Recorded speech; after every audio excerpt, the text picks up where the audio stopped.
So today we're going to talk about CVP analysis. And basically, once you, get the equation down, you're basically good to do any CVP problems. So, we know, of course, from class that the simplified equation is sales revenue minus variable cost minus fixed cost equals net income, right? But there is, like, the full equation is actually sales revenue minus variable cost minus fixed cost minus interest minus taxes equals net income. But normally, in most of the CVP problems you'll do on the practice exam, the interest and tax numbers aren't mentioned, so you can just assume they're zero if they're not mentioned. And so that's why we can abbreviate to the simplified formula. So let's erase this. But just so you know, there are a couple problems where you'll need to use the full equation. Okay, so with our simplified equation, we know that sales revenue is going to be sales price per unit times units. And our variable cost is going to be variable cost per unit times our number of units. Right? And sometimes we'll need to use what's up here in the parentheses. Sometimes we can just plug in straight sales revenue. And then, of course, we have our ratios that we use. So we have our contribution margin ratio, and we have our variable cost ratio. Now, contribution margin ratio plus variable cost ratio equals 100%. So if you are given one, you automatically should be able to calculate what the other one is, right? So if it's 75% here, this has got to be 25%, right? Or 80%, this has got to be 20%, right? So you always got to add it to 100%, right? Simple. Okay, and our contribution margin ratio and our variable cost ratio are almost identical. So for both of them, our sales revenue is the denominator. And then our numerator is just going to be whatever the name of the ratio is. So if we're doing contribution margin ratio, it's got to be contribution margin as the numerator. And if we're variable cost ratio, variable cost has to be the numerator. So it's pretty simple as far as memorizing those go. Is any of it open now? Okay. Now, when you're given a problem for CVP, I like to call them the one-step or the two-stepper. It's just kind of juvenile, but whatever. So usually you'll be given a problem, and it'll say like, sales revenue is this much, and you have units of this much, and fixed costs are this much, right? And then in the problem it will say, so this is like the set of information you're given, and then usually there'll be a problem, right? What is the break-even number of units, right? Or whatever. So the way to determine if it's and what I mean, first of all, what I mean by one-step or two-step is how many times you have to reset up this equation. So if it's a one-stepper, then you just do this equation once, and you should be able to solve for whatever variable the problem is asking for. If it's a two-stepper, then you'll have to do this with this information here, solve for whatever the variable is that's missing, and then use that variable generally, set up this problem again, and then solve for whatever variable they're asking for down here. So a key way to know whether it's a two-stepper is if down here it says whatever the variable is. So for instance, if they're asking for units down here, and they're asking, and they already tell you units up here, because let's say this is 50,000 units, and then they're asking for, break-even units, then we know that because it's already given here, and then they're asking for it again, it's got to be a two-stepper. Same thing if this was saying, what's our sales revenue down here? And they already give you a sales revenue up here, then you know you have to set it up once with this information and then set it up again because it's the same variable that they're asking for. Does that make sense? Okay. Now, another key thing you can look at to know if it's a two-stepper is if they mention something about net income. So let's say they're saying, oh, what is your net income down here? And you're either given net income up here, or they see something about break even up here. Because automatically we should know if they say something about break even up here, we're saying that net income is equal to 0, right? That's what break even is implying. And so, I don't know if that makes a whole lot of sense as far as determining whether it's a 1-step or 2-step, or doesn't really matter. I just feel like for me it makes it easier when approaching the problem to know how many times I have to set it up or how far I have to go with the different variables. So, we're going to do number 35 from the practice exam and then number 36, just so you can get a taste of two different problems, a 1-stepper and a 2-stepper. So number 35 gives us the information. They say we're selling cheese wheels, right? And the sales price per unit is $36, so almost 35. Sales price per unit equals $36 per cheese wheel. Our contribution margin ratio equals 75%. So knowing what we know, what does that mean the variable cost ratio has to be? This is 75%. That's variable cost has to be 25%, right? So you never really have to use both, but some people prefer to use one or the other. It doesn't really make a difference. So, and then our fixed costs are $270,000. Okay. Now the problem is saying how many cheese wheels, or in other words, how many units? How many units to generate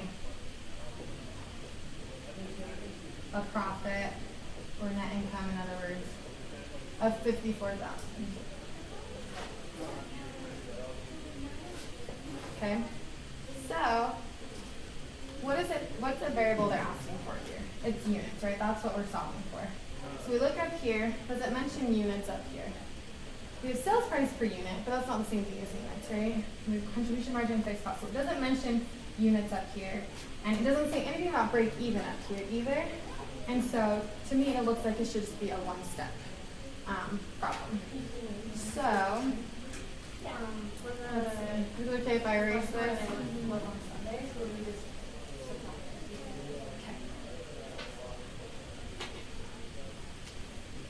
So we just set it up. We have our problem, so we'll just plug in. So we know that this is going to be $36 per unit.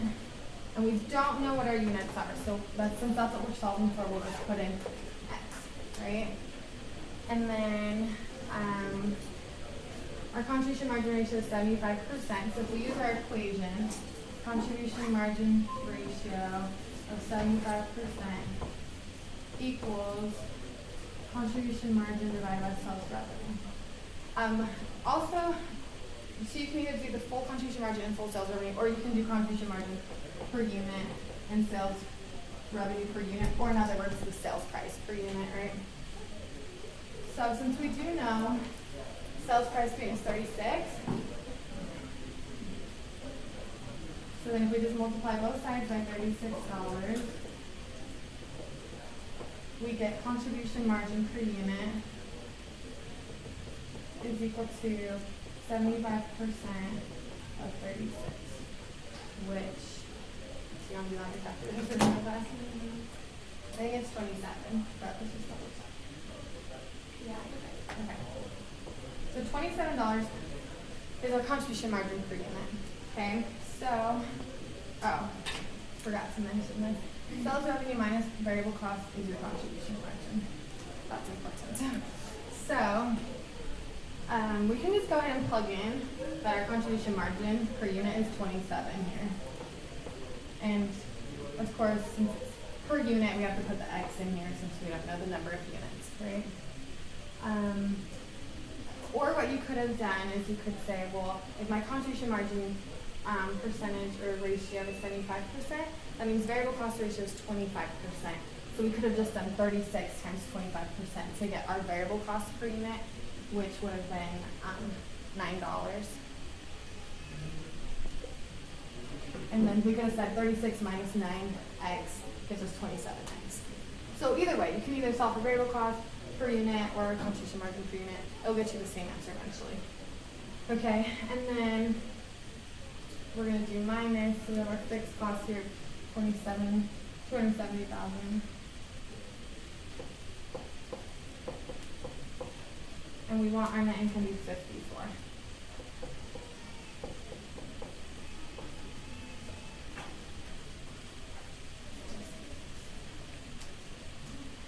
Okay, so we're gonna have 27x minus 270,000 equals 54.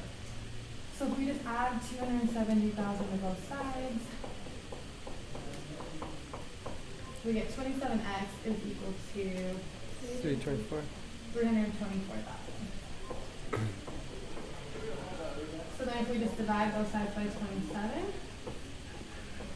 we get x, which, what is our x? Do we remember what x is? It's units, right? So our number of units is equal to how much? 12,000. So in order to generate a net income of 54,000, we have to sell 12,000 cheese wheels. And if you look at your practice problem, that is the correct answer. Letter A? Okay, so there you go. Okay, does that make sense? Okay, so now let's look at a more, slightly more challenging problem, but it's still very simple once we get the hang of this. So, let's see, let's just erase this and we'll plug in. So the next one is 36 on your practice exam. Let's see. And always remember that when they give you that paragraph of information, so for instance 36 is telling us sales revenue is 500,000 and variable cost is 200,000. Fixed costs are 125,000, meaning that net income is 175,000. And then they're asking us, the question is, what is the break-even sales revenue? Okay, so this is the paragraph of information here, right? Basically, we need to use all this information in setting up the first step before we want to move down to this second step. So how we know it's a two-stepper is because it gives us sales revenue here, and then they're asking for it down here, right? So we're going to do it twice. But also you could say, oh, they have net income here, and here it's break even, meaning net income is 0. So then we know we're going to be setting up this problem twice. So for the first part, we'll just plug in the numbers. So we have 500,000 here. Variable cost is 200, which gives us a contribution margin of 300,000. Okay, and then fixed cost of 125 gives us net income of 175. Okay. So, for this next problem, we want to know what is break even. Now, if we think about it logically, our sales revenue and our variable costs are going to increase based on the number of units that we sell, right? So if all of a sudden our net income is 0 instead of 175,000, obviously our, and we can always assume that our sales price per unit and our variable cost per unit stay the same, unless they tell you in the problem that your ratios don't apply to the second step, which you'll see that on number 45 in your practice exam. But in all other problems, you can assume the sales price per unit and the variable cost per unit are going to stay the same. And so if that's staying the same, but our net income is decreasing substantially, that means the number of units we're producing is less, right? So when we set this up again, if I use a green marker, can you see it? Yes. Okay.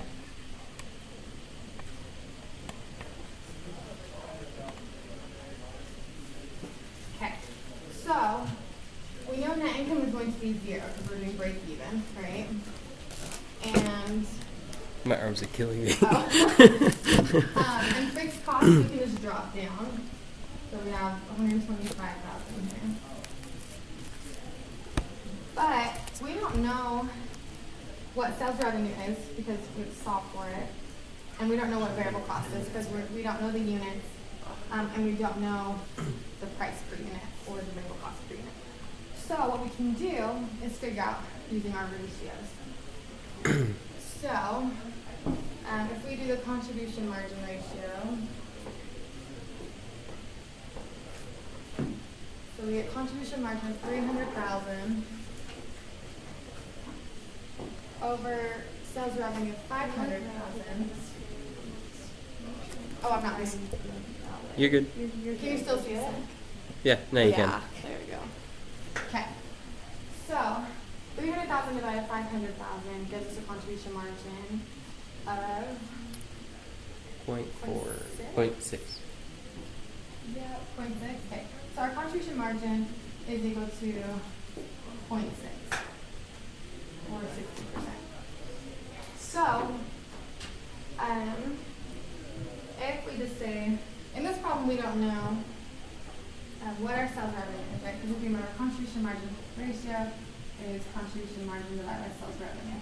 And in this problem down here, we can keep the same contribution margin, but we don't know sales revenue and we don't know our contribution margin, so we can just multiply both sides by sales revenue, which we don't know, but we can just say it's X.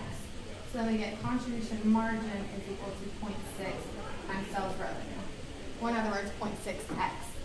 And then we can plug this in here in our contribution margin. Does that make sense? Okay. So we have 0.6X, which, what is X? X is our sales revenue, right? So 0.6X minus 125,000 equals 0. So we get 0.6X equals 125,000 divided by both sides by 0.6. We get X is equal to 208,333. And what does this X represent? Sales revenue, right? 0.6 times sales revenue, which is what we're looking for. So, as you can see, sometimes we'll need to use our ratios. Sometimes you won't, usually you will, but you can always, using your ratios and using your other variables, you can always solve for what they're asking for. So, good luck, and yeah.